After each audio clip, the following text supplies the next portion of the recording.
siang semuanya. Selamat siang. siang. Apa kabar hari ini? Alhamdulillah baik. Alhamdulillah baik ya. Hari ini siapa yang gak hadir? Hadir semua. Hadir semua, alhamdulillah. Kalian harus tetap semangat belajarnya, semangat untuk menuntut ilmu ya teman-teman, dan juga jaga kesehatannya kalian semua supaya jangan sampai kalian itu sakit. Karena sekarang udah mulai musim hujan ya teman-teman. Jadi kalau misalkan kalau bisa kalian itu kalau berangkat bawa mantel. Jadi nanti kalau pulang sekolah hujan atau di tengah-tengah perjalanan hujan, kalian bisa menggunakan mantel supaya tidak terjebak oleh hujan. Oke teman-teman, sebelum masuk ke materi, Ibu ada mau tanya dulu nih, kalian pernah nggak sih ke taman? Pernah ya ke taman. Taman itu identiknya dengan apa sih teman-teman? Bunga, tanaman itu biasanya warnanya hijau-hijau atau berwarna-warni ya teman-teman. Nah, kira-kira kalau di taman warna hijau kayak gitu tuh butuh perawatan nggak?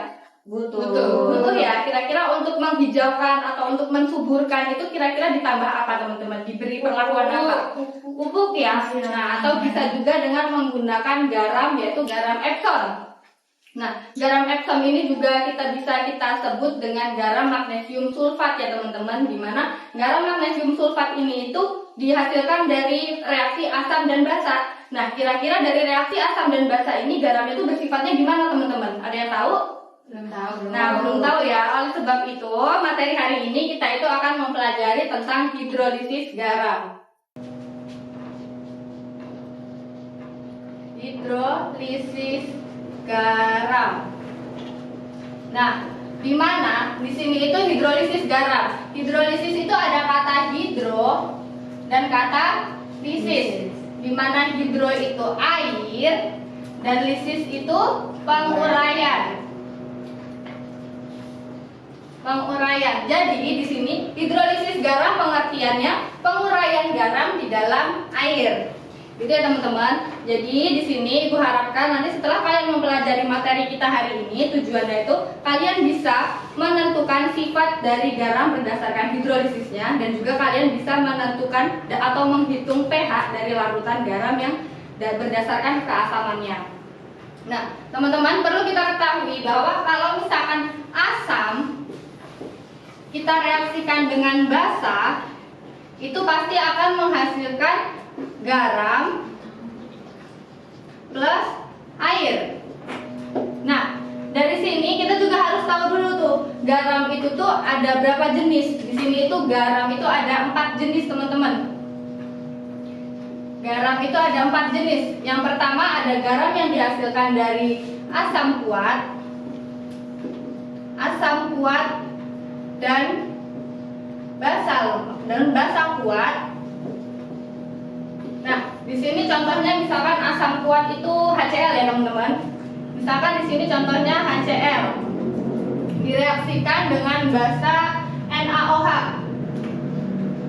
Nah, di sini nanti akan menghasilkan garam NaCl plus air plus H2O. Nah, garam NaCl ini ya teman-teman, garam NaCl ini kalau misalkan di dalam air itu dia tidak bisa terhidrolisis, yaitu tidak terhidrolisis di dalam air.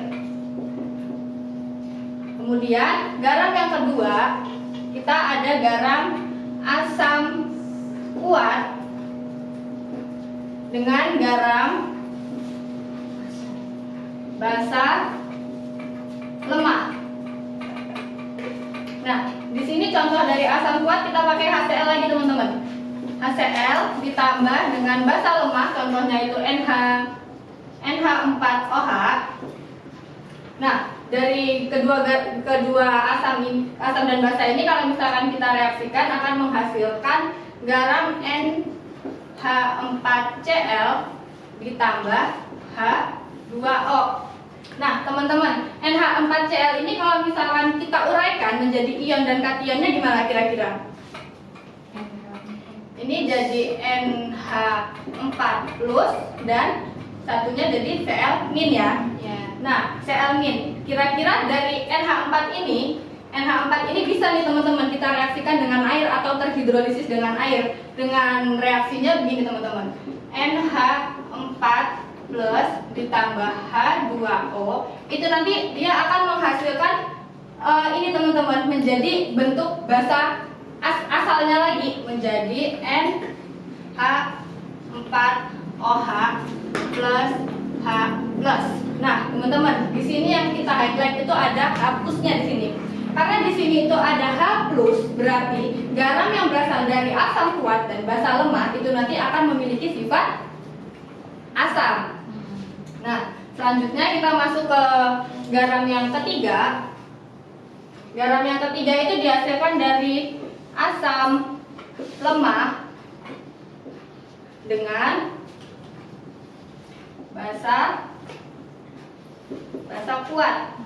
Nih, di sini contohnya asam lemah, misalkan asam cuka ya, CH3COOH, kita reaksikan dengan basa kuatnya NaOH, teman-teman. NaOH nanti akan menghasilkan garam CH3COONA plus H2O. Nah, dari garam CH3COONA, kalau misalkan kita uraikan lagi kan nanti dia ada CH3COO- dengan Na plus ya, teman-teman. Nah, kalau misalkan nanti ini kita reaksikan dengan air, yang bisa bereaksi dengan air atau dapat terhidrolisis dengan air itu yang ini, teman-teman, yang CH3COO-. Kalau misalkan kita reaksikan dengan air, jadi CH3COO-, kita reaksikan dengan air atau H2O, nanti itu akan menghasilkan bentuk asamnya kembali. Jadi membentuk CH3COOH plus OH-. Nah, di sini kita perlu lihat, di sini ada OH- ya, teman-teman. Jadi nanti dari garam asam lemah dan basa kuat ini nanti akan menghasilkan sifat yang basa.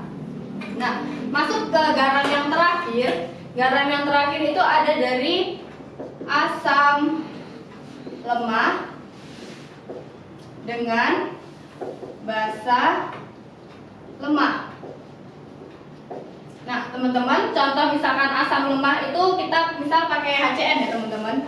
HCN kita reaksikan dengan basa lemahnya itu kita pakai yang sama aja, NH4OH.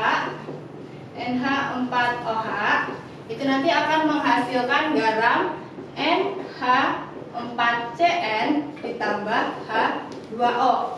Nah, ini teman-teman, dari garam NH4CN nanti kalau misalkan kita uraikan kan nanti bakal menghasilkan ion ini ya, NH4 plus dan CN-. Nah, beda nih teman-teman, kalau misalkan yang di asam kuat, basa lemah, asam lemah sama basa kuat kan hanya salah satu aja yang bisa terhidrolisis dengan air. Kalau misalkan ini dua-duanya bisa nih teman-teman, antara NH4 plus sama CN- kita bisa reaksikan dengan air semua. Jadi di sini reaksinya NH4 plus ditambah H2O, nanti dia akan balik lagi nih teman-teman menjadi NH4OH plus H plus. Dan yang kedua, nanti ada CN- direaksikan dengan H2O, nanti dia akan kembali lagi ke bentuk HCN-nya. Jadi HCN plus OH-. Nah, berbeda juga nih dari yang tadi kan dia cuma satu sifat aja ya. Kalau misalkan yang di sini itu mereka bisa ada yang sifatnya asam dan juga yang bisa bersifat basa. Nah, teman-teman, selanjutnya karena kan kita tadi udah tahu nih masing-masingnya ini sifatnya gimana. Nah, lalu hidrolisisnya bagaimana, Bu? Nah, hidrolisisnya kalau yang asam kuat dengan basa kuat itu kan tidak terhidrolisis, sehingga itu nanti pasti akan memiliki pH netral. pH netral itu berapa, teman-teman? pH netral itu 7 ya.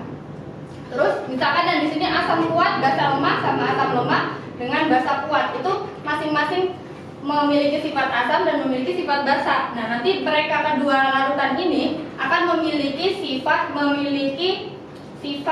masing-masingnya nih teman-teman, dengan hidrolisisnya itu hidrolisis sebagian. Nah, hidrolisis sebagian. Gimana sih rumus pH-nya? Untuk menghitung rumus pH-nya, teman-teman, kita bisa lihat di sini. Tadi kan ini bakal memiliki sifat asam kan, karena di sini itu memiliki lebih kuat asam kuatnya ketimbang dari basa lemahnya, sehingga nanti untuk pH dari yang ini kita bisa hitung itu konsentrasi H plusnya teman-teman. Jadi konsentrasi H plus dengan rumusnya nanti akar dari KW itu ketetapan air ya teman-teman, nanti dibagi. Nah, karena di sini itu asam kuatnya yang diketahui, maka nanti di dalam basa lemah ini nanti akan ada nilai Kb teman-teman. Akan ada nilai Kb, sehingga nanti di sini rumusnya KW dibagi dengan Kb dikali dengan konsentrasi dari garamnya teman-teman. Kemudian untuk yang ini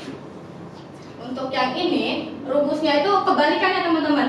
Kalau yang ini tadi dibagi dengan Kb, karena di sini itu dia sifatnya basa dan di sini ada asam lemah, maka nanti akan muncul nilai Ka atau ketetapan asam. Sehingga nanti rumusnya tinggal dibalik aja. Jadi OH min sama dengan KW dibagi dengan Ka dikali dengan konsentrasi dari garamnya. Nah, lalu bagaimana dengan yang ini? Kalau yang ini kan ada, dia bisa sifatnya asam, bisa juga sifatnya basa, atau juga dia bisa juga netral teman-teman. Jadi di sini untuk harga pH dari asam lemah dengan basa lemah itu tidak dihitung dengan menggunakan konsentrasi garamnya, tetapi dengan ketetapan nilai Ka atau Kb. Dimana kalau misalkan nanti nilai Ka sama dengan nilai Kb, maka nanti garamnya itu sifatnya netral. Kalau misalkan nanti Ka-nya lebih besar daripada Kb, maka nanti garamnya itu akan bersifat asam. Dan kalau misalkan nanti Ka kurang dari Kb, maka nanti bakal memiliki sifat basa. Nah, untuk menambah pengetahuan kalian, di sini Ibu ada contoh soal ya teman-teman. Ibu sudah membagikan LKPD kan ya pada kalian ya? Ya, Bu. Nah, di sini Ibu udah mau bagikan contoh soal di LKPD. Bisa dibacakan coba nomor 1? Dalam suatu larutan terdapat natrium asetat 0,1 m yang terhidrolisis jika Ka asam asetat 10 pangkat min 5, tentukan pH natrium asetat tersebut. Nah, di situ ada diketahuinya itu ada Ka dari asam asetat ya teman-teman, dan garam yang terbentuk itu natrium asetat. Nah, di sini kalian harus tahu dulu nih, natrium asetat itu tuh dari jenis garam yang mana? Natrium asetat itu kan yang ini ya teman-teman, CH3COONA kan ya teman-teman. Nah, sehingga kalau misalkan dari situ kan berarti ada asam lemah dengan basa kuat. Jadi kita pakai rumus dari asam lemah dengan basa kuat tadi teman-teman, yaitu yang ini. Asam lemah dengan basa kuat tadi itu berarti kan kalau kayak gini kita akan mencari konsentrasi dari ininya ya, basa kuatnya ya teman-teman. Jadi di sini ada OH min sama dengan akar dari nilai KW dibagi dengan nilai Ka dikali dengan konsentrasi dari garamnya ya teman-teman. Nilai KW-nya berapa? Nilai KW-nya itu ketetapan ya teman-teman. Jadi nilai KW-nya itu 10 pangkat minus 14 dibagi dengan nilai Ka-nya berapa? 10 pangkat min 5. 10 pangkat minus 5. Nah, dikali, ini jangan lupa di akar ya teman-teman.